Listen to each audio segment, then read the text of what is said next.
Hello, જય માતાજી, જય શ્રી કૃષ્ણ. ફરી વાર એક તમારું નવા વિડીયોની અંદર સ્વાગત છે. આપણે પહેલાં જોયું છે બાલારામ અને જ્યાંથીની ભાખરી.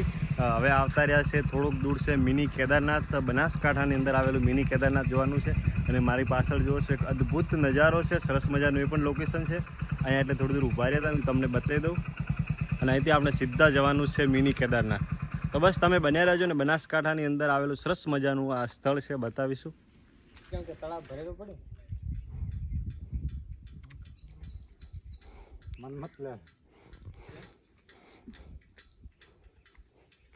તમે આવી લોકેશને ફરવા આવો ને તો પર્સનલ વ્હીકલ કોઈ પણ લઈને આવો, ગાડી હોય, બાઇક હોય, કારણ કે જ્યાં તમે ઊભા રહેવું છે ને ત્યાં ઊભા રહી શકો છો ને જે નજારાનો લુક લેવું તમે લઈ શકો છો.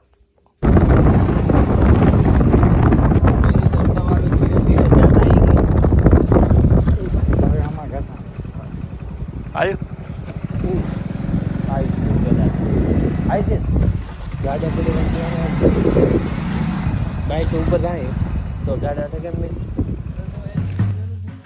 કેદારનાથ આપણે આવી છે અને સીડીથી ચડવાનું સ્ટાર્ટિંગ કરી દીધું છે. ચાલો, સરસ મજાની જગ્યા છે અને વરસાદ નથી, વરસાદ હમણાં વચ્ચે હતો.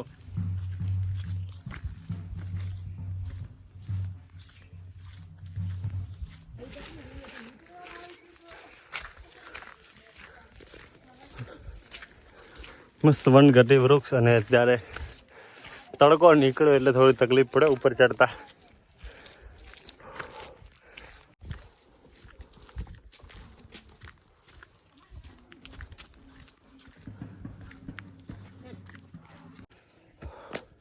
આશરે 100 થી 150 સીડી અમે ચડ્યા છીએ. આજે ગરમી ભયંકર છે. સવારમાં વેધર સારું હતું પણ અત્યારે એટલી ગરમી લાગે છે કે થોડો थकान जैसी महसूस हो रही है. પણ જઈએ છીએ. જય કેદારનાથ બાબા. આકાંડનો વૃક્ષ છે.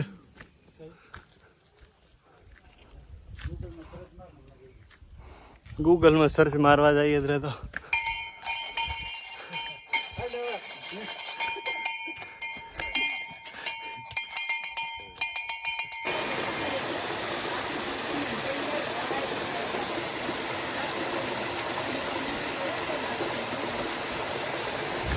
હવે થોડેક નજીક ઝરણાનો અવાજ સંભળાય એટલે પેલા બેના ભાગ્યા અહીંથી.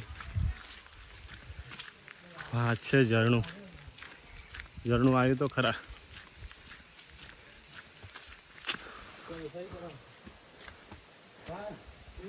જય બજરંગ બલી. ફોન લઈએ રહો પાછા પેલા.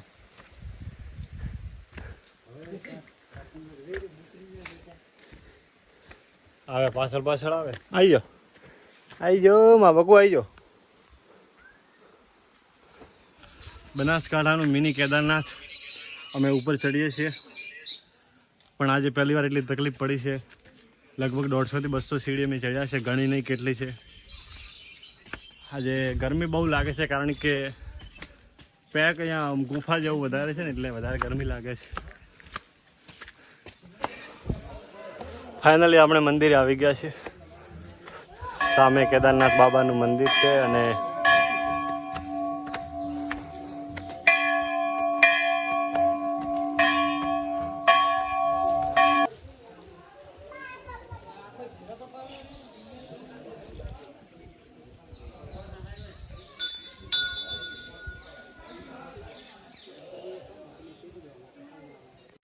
મંદિરની અંદર કેમેરા નો એલાઉડ છે એટલે તમને દર્શન નહીં કરાય, પણ બહારથી દર્શન કરાવી લઉં છું. જય કેદારનાથ.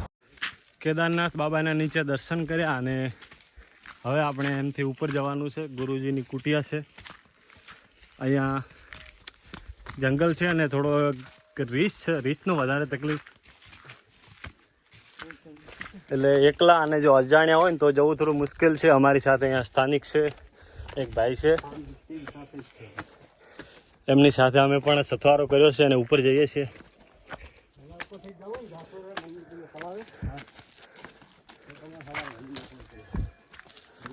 એનાથી ઉપર છે.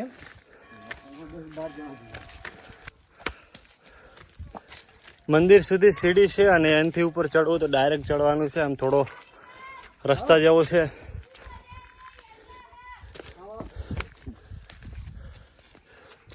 બાકી જેમ ઉપર જઈએ ત્યારે નજારો સરસ મજાનો આવે છે. અદ્ભુત જગ્યા છે. આ તમે જોઈ શકો છો આ બાજુ. આપણે શરૂઆત અહીંથી કરી હતી. સ્ટાર્ટિંગમાં તમને બતાવી દો એ લોકેશન છે.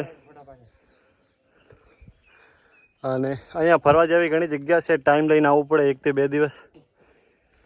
આશ્રમ છે ધર્મશાળા ઉપર તો ખાલી મંદિર જ છે. એ છે ધર્મશાળા પર એટલો વ્યવસ્થા નહીં. કેદારનાથમાં રહેવા લાયક છે. ખાવા પીવા બધું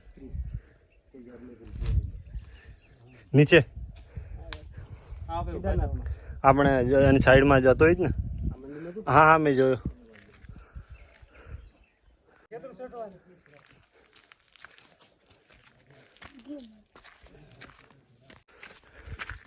મિત્રો કેદારનાથ બાબાથી દર્શન કરીને તમારે એકલા ઉપર આવવું નહીં.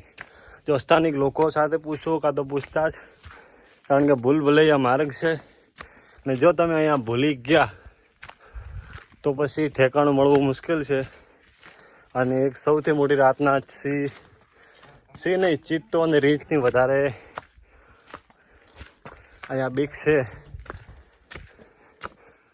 અમારી સાથે એક આ ભાઈ છે અને એક બીજા ભાઈ સ્થાનિક છે, એટલે અમે અમને હંગાતે જઈએ. અમારા હાલત બે હાલે ભાઈ. ડાયરેક્ટ ચડવું સીડી વગર. આમ તો અમે દર્શન કરીને રિટર્ન જવાના હતા, પણ પછી સથવારો મળ્યો. અને બીજું કે તમારા માટે તમે વિડીયોને આગળ શેર કરો, લાઈક કરો અને કમેન્ટ કરો.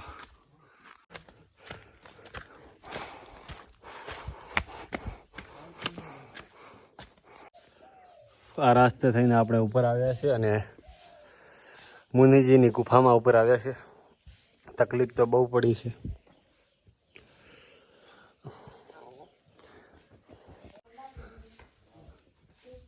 અંદર જવા દે, જવા દે.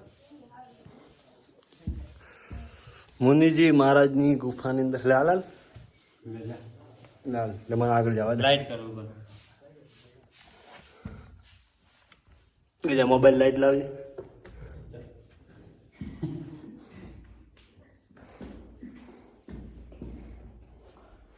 આ અંદર તમને બધી કરે મને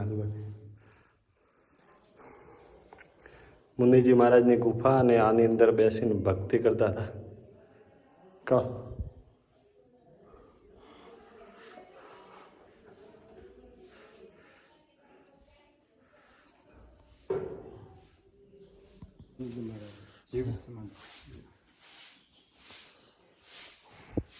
હવે બીજું અહીં શું જોવાનું? મંદિર છે. શાનું મંદિર છે? મહાદેવનું મંદિર.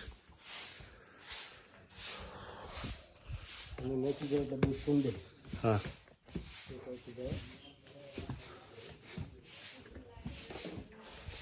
यहाँ पे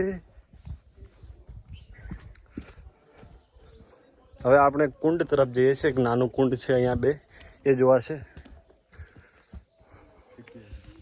કેદારનાથ બાબાના દર્શન કર્યા નીચે, અને અહીંથી આપણે ઉપર આવ્યા છીએ. મુનિજીની જે તપસ્યા અને અહીંયા મુનિજીને જે સમાધિ આપે એ ગુફા જોઈ છે.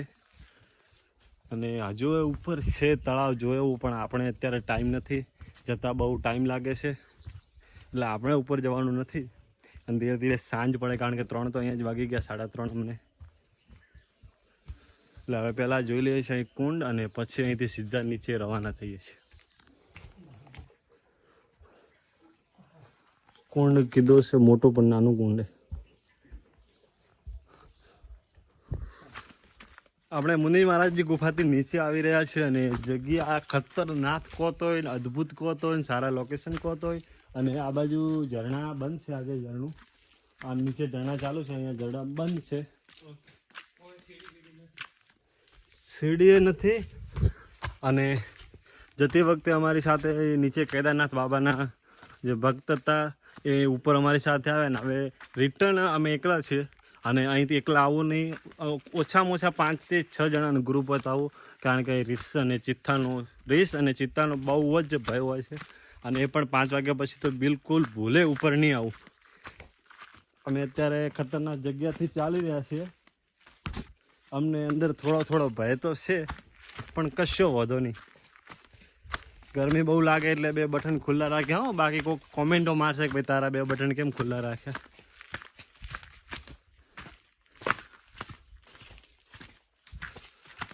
તો કમેન્ટ મારજો તમને આ જગ્યા કેવી લાગી રહી છે. અમને તો બહુ ખતરનાક ને અદ્ભુત લાગી રહી છે. એકદમ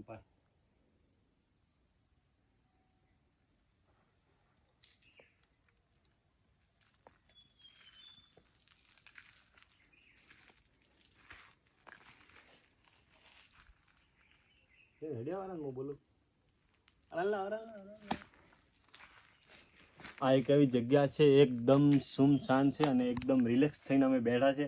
અને જો શાંતિ લેવી હોય ને તો થોડી દૂર અહીંયા 5 મિનિટ તમે ખાલી એકદમ શાંતિથી સાંભળો. ખાલી પક્ષીઓનો જ અવાજ આવે છે.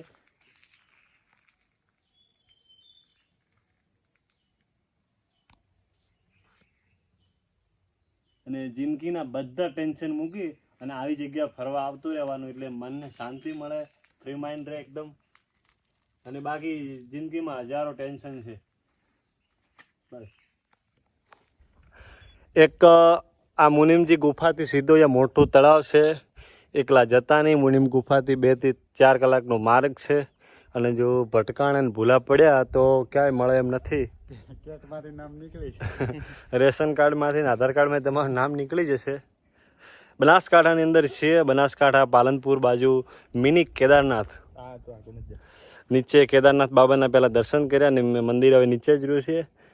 અમે ત્યાંથી શરૂઆત કરી હતી અને આ બાજુ જોઈ શકો છો તમે નજારો. અદ્ભુત નજારો છે. અને રામ ભરોસે ના રામ ભરોસે કી કર ગળી પાદરી હેઠાથી થોડી કંઈક રીલ વીલ બનાવી દઈએ, એકાદી અહીંયા ફોટા પાડી લઈએ અને પછી આપણે અહીંથી સીધા નીકળીએ છીએ નીચે. ચલો ફાઇનલી ભાઈ અમે નીચે આવી ગયા છીએ અને પેલા 2 ભાઈ આગળ જાય છે એ બહુ કંટાળી ગયા છે.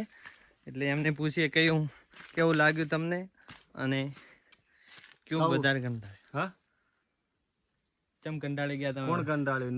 ના ભાઈ, વ્લોગ બનવાનો છે ને જબરજસ્ત વ્લોગ બનવાનો છે. હજુ અમે મુનિજીની ગુફાથી નીચે ઉતરી રહ્યા છે. કેદારનાથ બાબાના નીચે દર્શન કર્યા છે. તો તમે બન્યા રહેજો. આગળ જેટલું બનશે એટલું બતાવીશું. બાકી મોજ આવી છે આખો દિવસ ફરવાની. અને ચલો ભાઈ હવે નીચે ફટાફટ, કારણ કે 3:30-4 વાગી ગયા છે. અમારો ટાઈમ બહુ લઈ લીધો છે ઉપર અમે. અત્યારે તમે જોઈ શકો છો અને બહુ વનઘટી જેવું લાગે છે. બિલકુલ જંગલ એરિયો લાગે છે અને નજારો બિલકુલ અલગ આવે છે. 2 ભાઈ આગળ જાય છે અને એમને પૂછી જોઈએ કેવું લાગ્યું ઉપરનો સફર અહીંયા સુધીનો.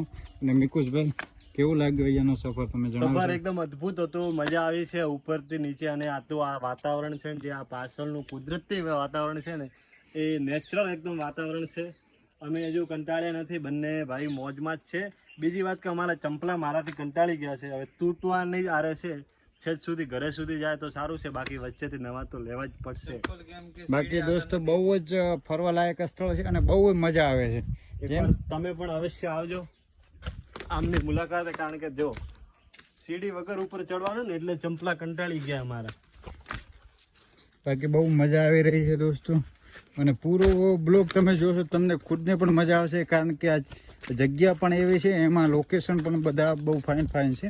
તો ચલો મળીએ નેક્સ્ટ વિડીયોમાં. તો બસ હવે કેદારનાથથી નીચે આવીએ છીએ ને આજ માટે આટલું જ છે. બહુ આખા દિવસમાં મજા આવી છે ફરવાની. ઉપર ચડવાની થોડો થકાન લાગ્યો, તકલીફ પણ પડી છે. અને ઉપર ચડતા હતા એટલે ગરમી વધારે હતી. અત્યારે ગરમી નથી. હવે ભૂખ બહુ લાગી છે અમને બધાને. નીચે જઈને થોડું કંઈક ખાઈએ, જમીએ. અને અહીંથી કેવું લાગ્યું છે વિડીયો આખો જરૂર એકવાર કમેન્ટમાં બતાવજો. ત્યાં સુધી મળીએ જ છીએ નવા વિડીયો સાથે. અમારા આજે આખા દિવસના 3 સ્ટેશન હતા. પહેલો બાલારામ, પછી એના પછી અમે એક વચ્ચે જેથી કટી લીધું. એ બહુ સરસ જગ્યા હતી. એ તમે આગળના વિડીયોમાં જોયું હશે. અને હવે સીધું દાંતીવાડા ડેમ જોવાનો છે. પણ ટાઈમ કેટલો રહે છે એના ઉપર આધારિત છે. લગભગ મુશ્કેલ છે પણ છતાંય જોઈએ છીએ. તો બસ, જય માતાજી, જય શ્રી કૃષ્ણ. ફરીવાર મળીએ છીએ એક નવા વિડીયોની સાથે. ત્યાં સુધી આ વિડીયોને શેર એટલો કરો કે ભૂકા કાઢી નાખો?